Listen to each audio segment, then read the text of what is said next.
Hey everyone, welcome to Landing the Moon. I'm Max. And I'm Blake. Max, this was a loud week for Starbase. Loud is one word for it. So Flight 13, counting down, everybody's staring at the pad, and then nothing. 0, literally at T-0.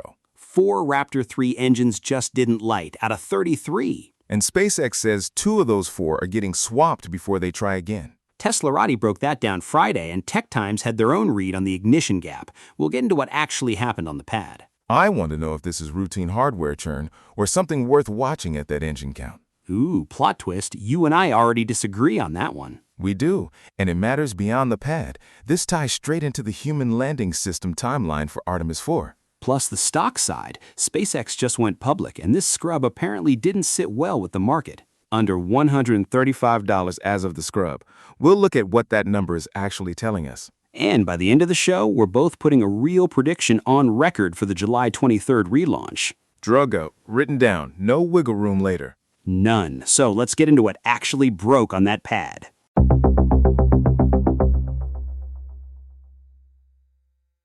Okay, so picture this.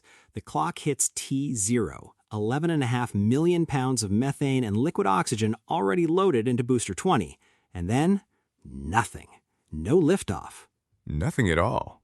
Nothing at all.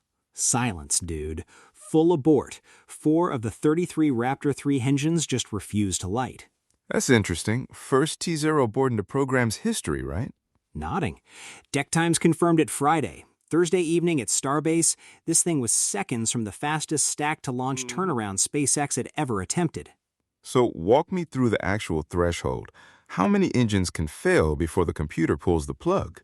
Telemetry reportedly showed only 29 of 33 lit clean, and the posted flight parameters allow at most 3 failed engines on startup.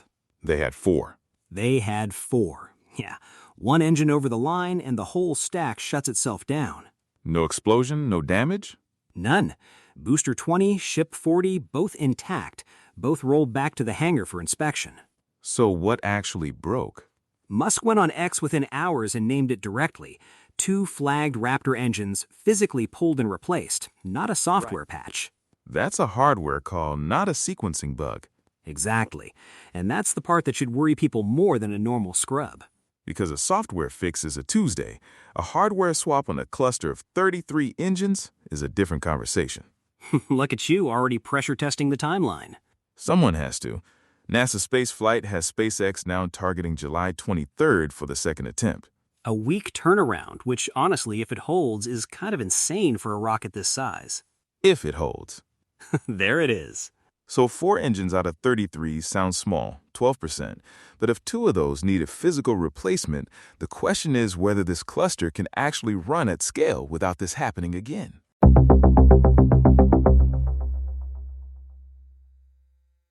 Okay, building on that aboard, let's get into why 4 engines actually went dark. Raptor 3 runs full-flow staged combustion, and Techtimes clocked its chamber pressure at 350 bar, highest of any operational engine flying. Walk me through what that pressure number actually buys you. More thrust, tighter tolerances, less margin for error. And here's the catch. Raptor 3 has no chamber spark plug. The preburner exhaust itself ignites the main chamber. So if a preburner doesn't hit its thermal threshold fast enough, the engine just doesn't light. Exactly. On all 33, Techtimes says ignition runs in a staggered sequence through ground equipment, computer checking chamber pressure and turbopump spin-up before it releases the clamps. So 4 missed the window. Fine. But Musk isn't patching software. He's pulling 2 engines off the booster physically. Right, that's the tell. Sequencing bug, you fix it in the flight computer overnight. Swapping hardware means someone traced it to an actual part. Which lines up with what Techtimes is describing too, pointing at hardware, not logic. I mean, would you trust 33 engines coming off a production line that's moving this fast? That's actually where I want to push. Flight 12 lost an upper stage engine during ascent back in May. Now Flight 13 loses 4 before it clears the pad.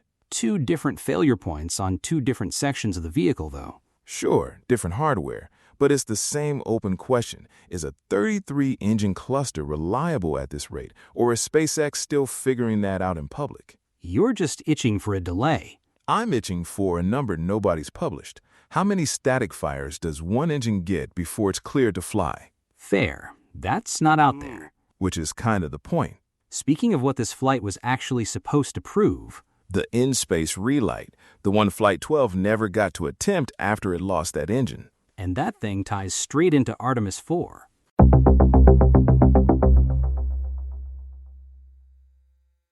Stepping back from the pad, the real prize on Flight 13's manifest is an in-space Raptor relight.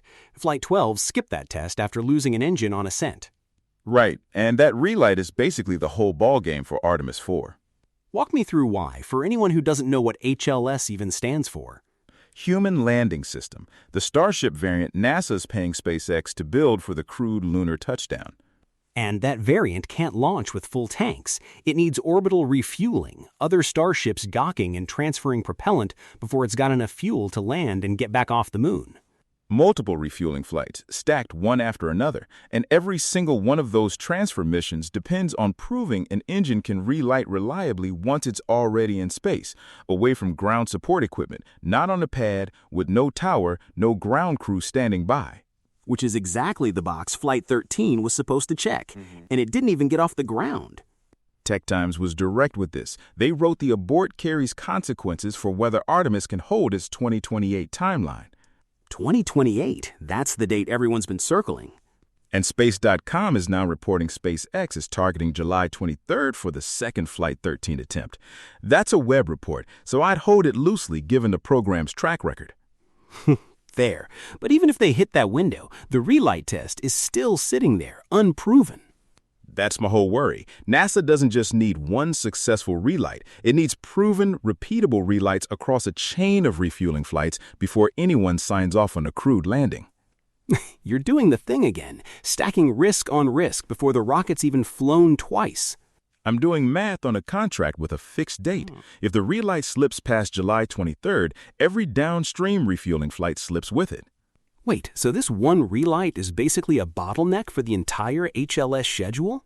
That's the read. One relight holding up a chain of missions holding up 2028. Okay, that's a much bigger deal than 4 engines not lighting on a Thursday night. And it gets messier once you follow the money, because SpaceX isn't a private company anyone can shrug off at anymore.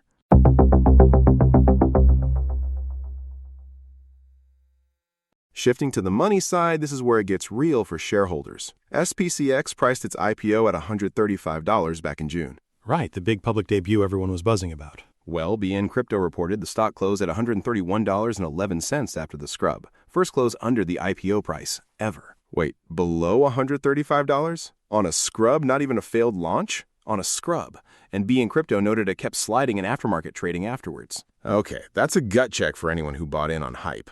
Walk me through what changes here. A year ago, this was NASA's problem and SpaceX's problem. Now it's retail investors' problem, too. Every anomaly is basically a live earnings event now. Exactly, and Starlink V3 set on that booster. Every week Flight 13 slips, that's deployment revenue pushed right, setting on a balance sheet Congress can point to. So now a lawmaker doesn't need engineering talking points. They just pull up a stock chart. That's the shift. HLS contract performance reviews used to be an internal NASA conversation.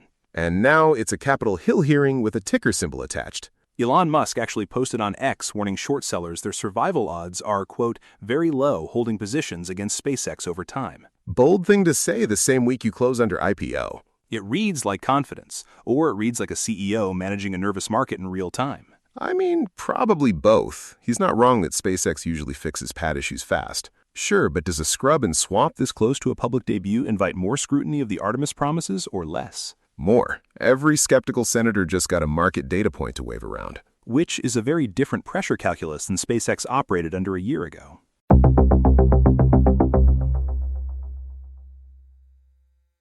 Building on that stock hit, let's argue the actual engineering, because I don't think this scrub is the disaster you're framing it as. Okay, make the case. The flight computer saw 4 engines out of sync and aborted at 0. That's the system working. Nothing left the pad, nothing burned up, nobody's stacking a new booster from scratch. Sure, the abort logic worked. I'm not arguing that. And engine swaps, that's Tuesday at Starbase. Musk said 2 Raptors get pulled and replaced. That's routine hardware turnover, not a redesign. Here's my problem. This is Flight 12's boost back engines and Flight 13's ignition engines. 2 flights, 2 different failure points, same engine line. Different phases of flight, though. Doesn't matter if the common thread is Raptor 3 at 33 engine scale. Techtimes flagged this directly. The engine's thermal behavior under full 33 engine pad loading has fewer flight hours logged than Raptor 2 had at the same point in its life. Wait, less flight data than Raptor 2 had? That's what Techtimes reported. Lighter, more powerful, less proven under load. That's not noise. That's a company still learning its own engine while NASA's counting on a 2028 Artemis IV target that was shaky before Thursday. Okay, but SpaceX diagnosed this one in hours, not weeks. Musk had the root cause and a fix path out before the sun set on the scrub. Diagnosing fast doesn't mean the underlying issue's small. Fast diagnosis is a process win. It's not a reliability finding. So what would actually spook you? Because right now you're treating a nominal abort like it's evidence of something systemic. Fair question.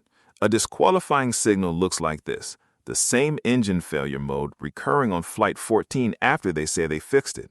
Or the in-space relight failing outright. Okay, I can work with that line. If they swap engines and it happens again... Then it's not turbulence anymore. It's a pattern with a name. But until then, I'm calling this normal test campaign chaos. Big rocket, 33 engines, stuff breaks, they fix it. And I'm calling it 2 data points that both point at the same subsystem right before the hardest test in the whole campaign. We're not converging on this one. Nope, not even a little. Which is honestly perfect, because there's a very specific date about to put both our arguments on the clock. Oh, don't tease that yet. I'm teasing exactly that.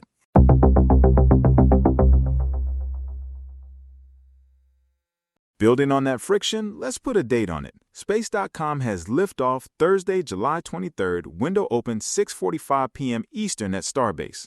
Countdowns reportedly go right now as we're recording this. No slip announced yet. So here's my marker on record. Relight fails or we get engine trouble again. Either one, I'm done trusting the HLS timeline. And I'm calling it clean. 33 ignite, stage separation smooth, and the in-space Raptor relight actually fires. That relight is the real test. Propellant transfer depends on restart reliability, not just getting off the pad. Duly noted, Mr. Consensus Trap, but a clean relight tees up the propellant transfer demo next. If it flies at all. 2 abort dates already. Wait for it, Thursday, 6:45 Eastern. We check this in 7 days, no excuses. Agreed. Booster 20, ship 40 on the record. Let's see if 33 engines finally behave.